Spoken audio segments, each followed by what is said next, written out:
Welcome to Cajun Case Files. I'm your host, Britt Lavasso. This week, we're taking a deep dive into cold cases. The first is a 40-year-old cold case in St. Martinville. The next, a decade-old case recently being solved in Houma. The next three cases come from Franklin. All three are homicides still unsolved after years, and Franklin police need your help to close them. A tip from the public could bring these cases back to life. These are the stories of Judy Gary, Pamela Johnson, Rock Jones, Cavion Alexander, and Durrell Alexander. KLFY uncovers and digs deeper into the untold stories of missing persons, strange disappearances, cold cases, and mysteries from the heart of Acadiana. Beal and Abair present Cajun Case Files, a KLFY Plus original. The first case is a missing persons cold case. A 19-year-old from St. Martinville who went missing nearly 40 years ago. This is the story of Judy Gary. It's August 2nd, 1986. Judy Gary is 19 years old living in St. Martinville. And even though Judy is young, she's a loving wife and mother. Judy lives with her husband, Eric Richard, and their 1-year-old little boy, Ricky. By all accounts, they're happy. But this day in August, Judy is staying with her mom because her mom is sick. Her mom also lives in St. Martinville on West Hamilton Street, but Judy's mom also is not in the best health. So that Saturday afternoon, Judy decides to head to the local drugstore pharmacy on North Main Street to pick up a prescription for her mom. And that's when things get strange. Judy never makes it back to her mom's home, and she doesn't go back to her home either with her husband and toddler. So law enforcement questions the people at the last place anyone saw her, that local pharmacy right in the middle of town. And employees remember seeing 19-year-old Judy that afternoon. They say Judy got the medication and walks out the front door. Then they say Judy gets into a green 4-door car. None of Judy's family or friends, however, know anyone with a vehicle that matches that description. And this is 1986. They can't just call or text Judy or track her location. So Judy's family just waits, hoping she'll be home soon. But Judy never does come home. A year passes, then 2, then 3. Year after year, her husband and mother wait and hope that Judy will just come home one day. But year after year, she doesn't. And her little boy Ricky starts growing up. No one has answers for him. And when he was in high school, kids picked on him and told him that your mother left you because she didn't love you anymore. And she left you to start a new family. And another rumor was he heard that he had a little sister out there. It's been 39 years now since Judy went missing. Judy's son, Ricky, is in his 40s. Her son, who was only 18 months old when she went missing in 86, became a grown-up and started asking questions. I want to know more about my mother. Nearly 4 decades after his mother's disappearance, Judy's son, Ricky, met Renee Dunn, a genetic genealogist. Renee has done everything she can to help Ricky find his mom all these years later. Nothing has been going on until Miss Renee stepped in and she got into it real good, and she's doing process. I just want answers, and if you know where she's at, please let me know. That's all I want. Judy's husband, Eric, also never giving up hope on finding his wife. He's been looking for her for 39 years. Stressful because I like to know what's going on, why she never came home, who has her, why they don't want to let her call. Please come home. Your son needs you now.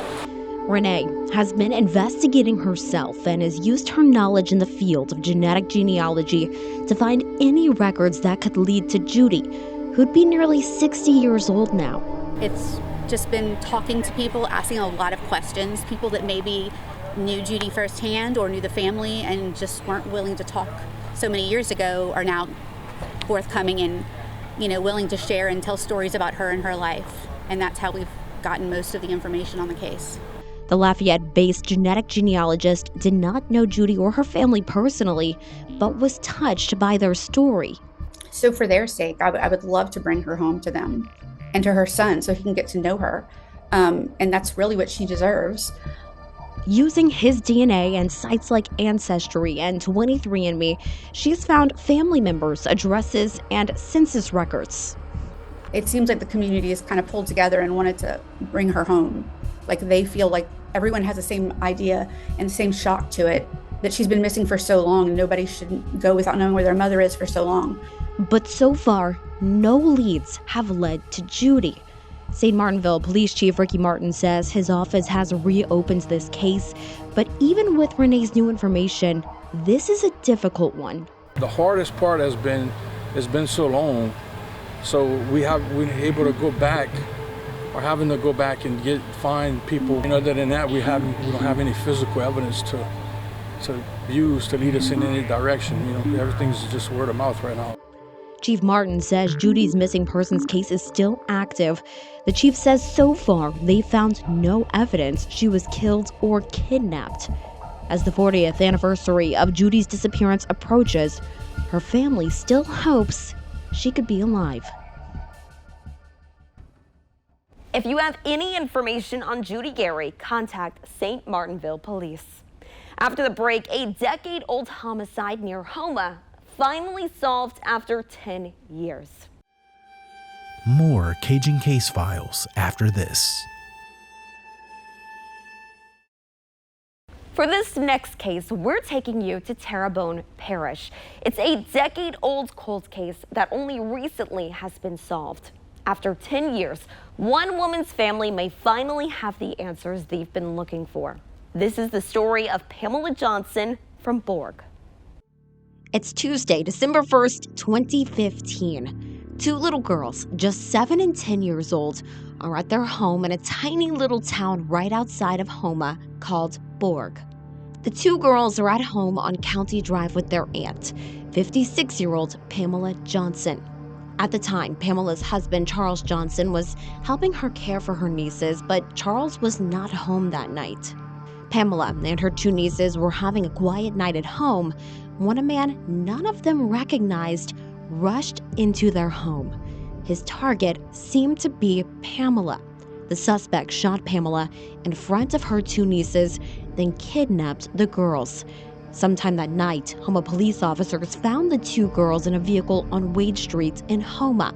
The vehicle was registered to their aunt, Pamela. That's when officers rushed over to Pamela's home and found her body inside. She died of a single gunshot wound.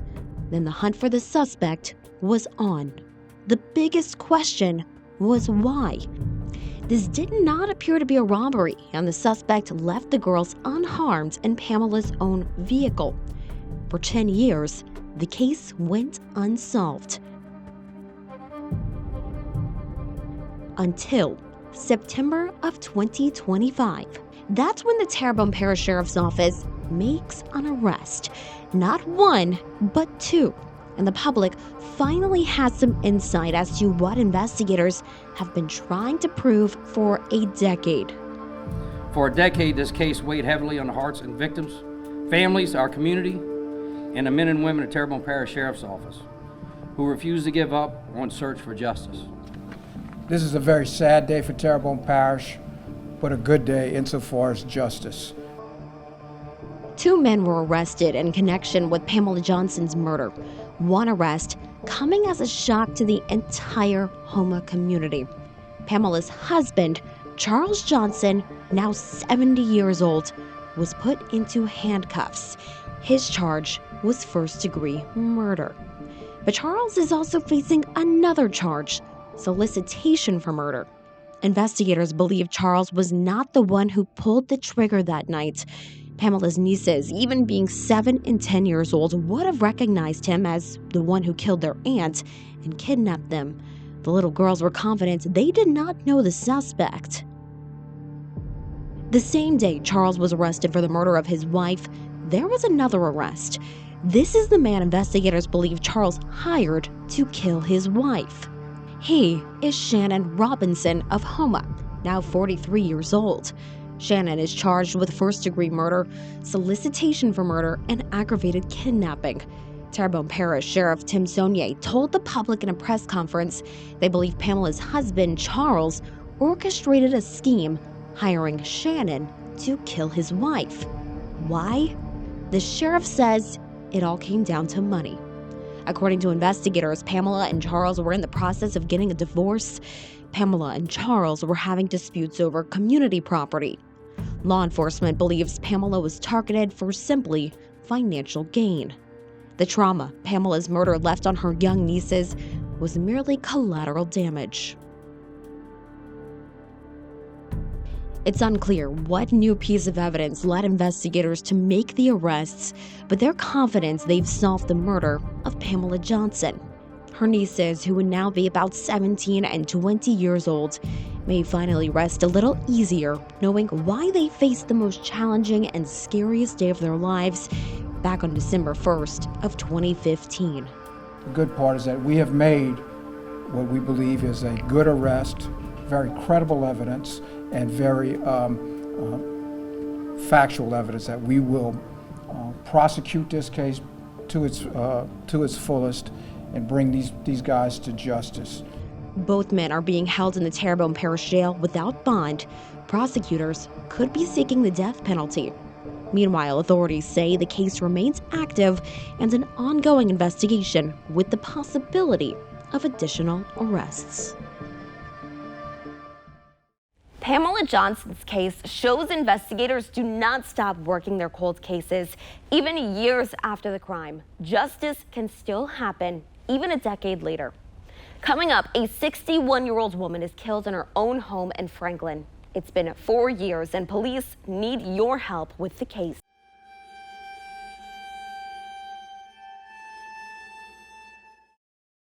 The next case I want to tell you about is the murder of a 65-year-old woman named Rock Jones.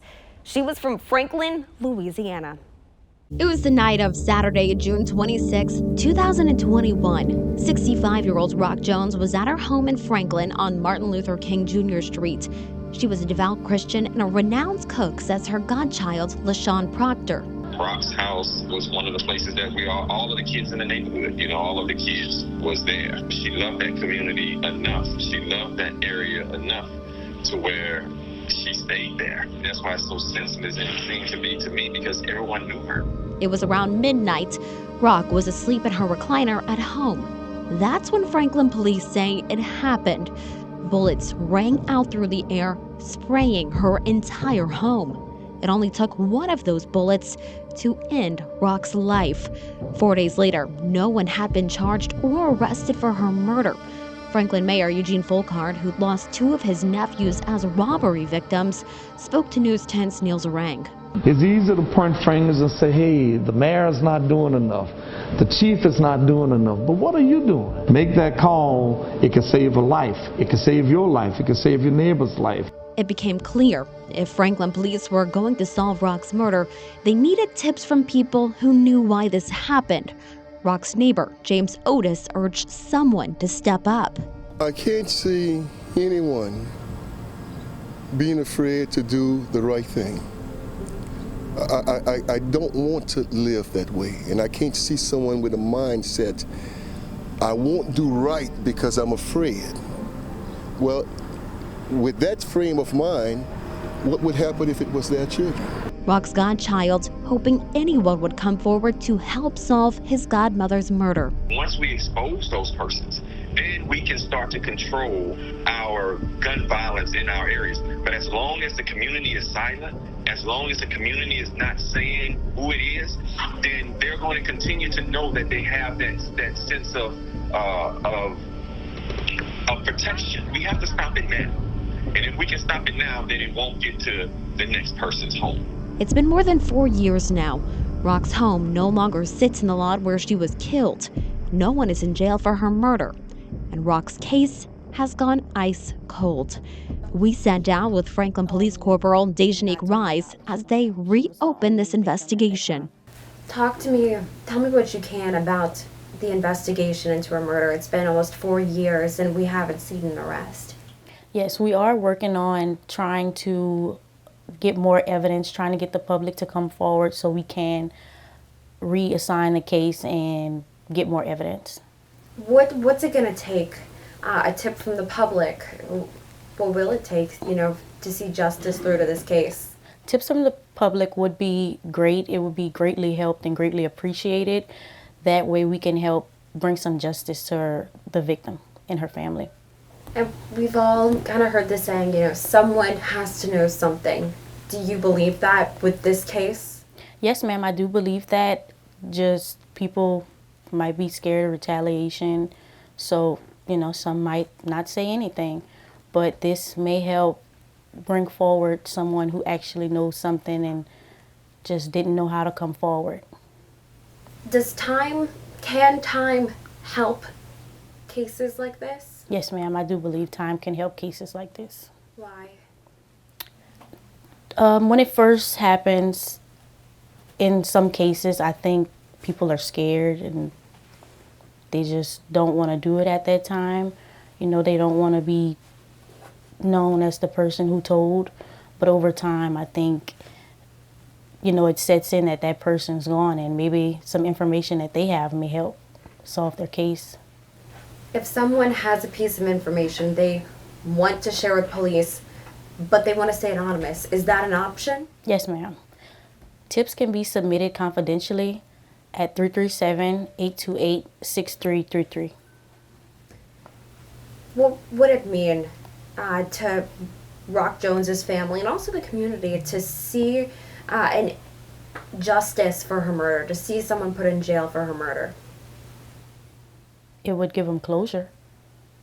So I think that would mean a lot to them.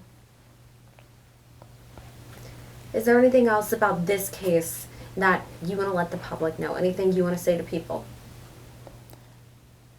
If anyone from the public has any information in reference to Miss Rock Jones' case, feel free to come forward. Tips can be taken confidentially at 337-828-6333. If you know anything you think could help solve the murder of 65-year-old Rock Jones, you can call the number on your screen. That's 337-940-4771. Up next, we talk about 2 more cold cases Franklin police need help solving. Cajun Case Files will be back after this. The next case, or cases, are the murders of 19-year-old Cajun Alexander and 43-year-old Doral Alexander. Both were killed in Franklin in 2022, just a few hours apart. It's January 11th, 2022, a Tuesday night. Everything is calm in the town of Franklin until 10:02 p.m. That's when Franklin police get a phone call.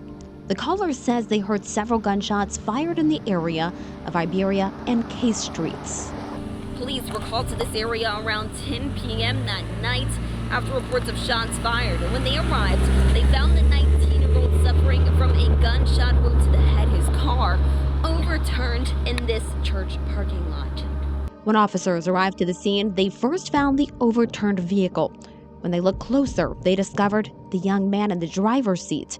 He'd been shot in the head but was clinging to life. While doctors tried to save his life, they couldn't. That young man was 19-year-old Cajun Alexander. He just graduated from West St. Mary High the year before.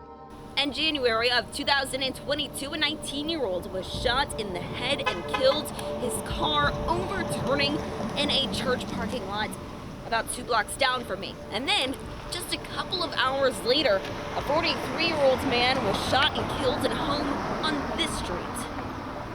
Just 4 hours after Cajun was killed at 1:49 a.m., Franklin police get several more phone calls.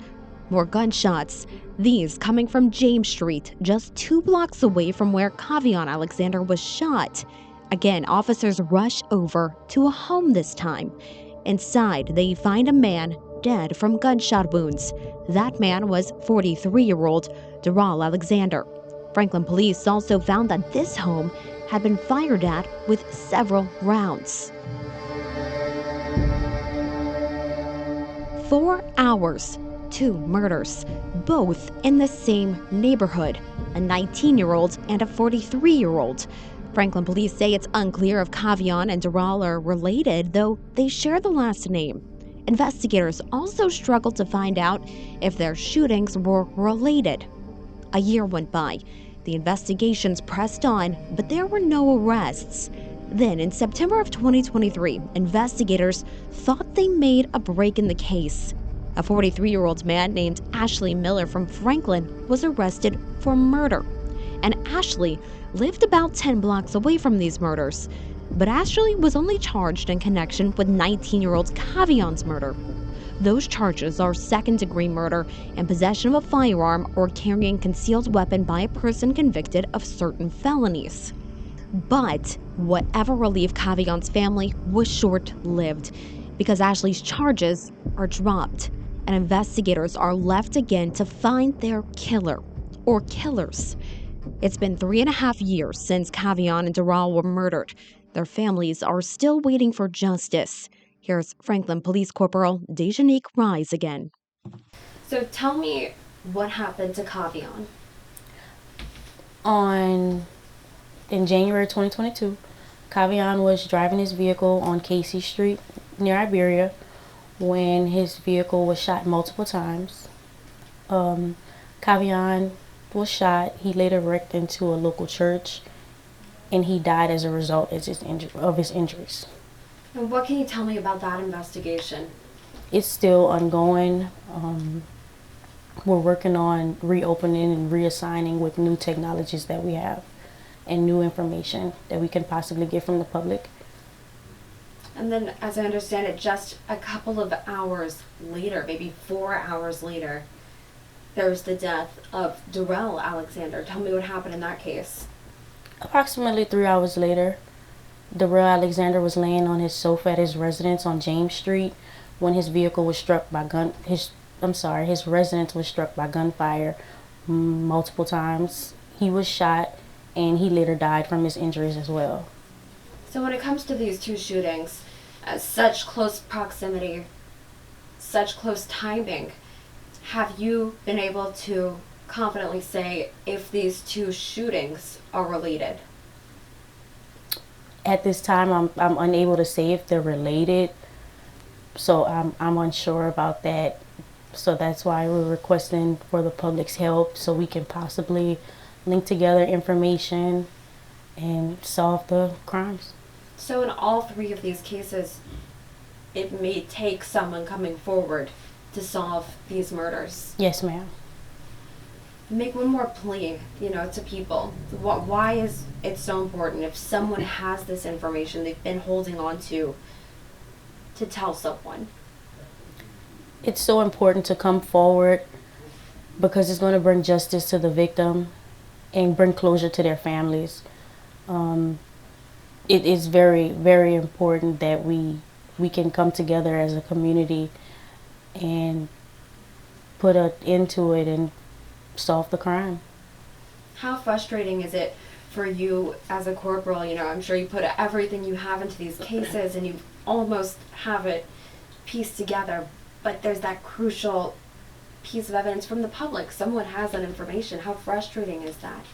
It's not frustrating at all. I wouldn't say it's frustrating. It does kind of push back the case, yes, but it's not frustrating because you still have to have hope that one day someone's going to come forward, or one day that missing piece of evidence is just going to happen. So. And what would it mean to you to be able to finally close these cases? It would mean a lot to me to be able to bring justice. It would mean a lot. Anything else you want to say about any of these murders? It's very sad that the events that occurred. We're working hard on trying to get some justice and bring the victim closure with their families. So just any information that anyone has is very crucial at this time, and even in the near future with new technology that investigators have now. So maybe that can help put these cases in the past. Yeah. I'm happy you guys are willing to speak with us about this today, because I think it's always important. As the years go on, people might forget a little bit, but a reminder. That reminder is very important. Someone might see this and remember, hey, I seen that day, you know, and they couldn't say it that day.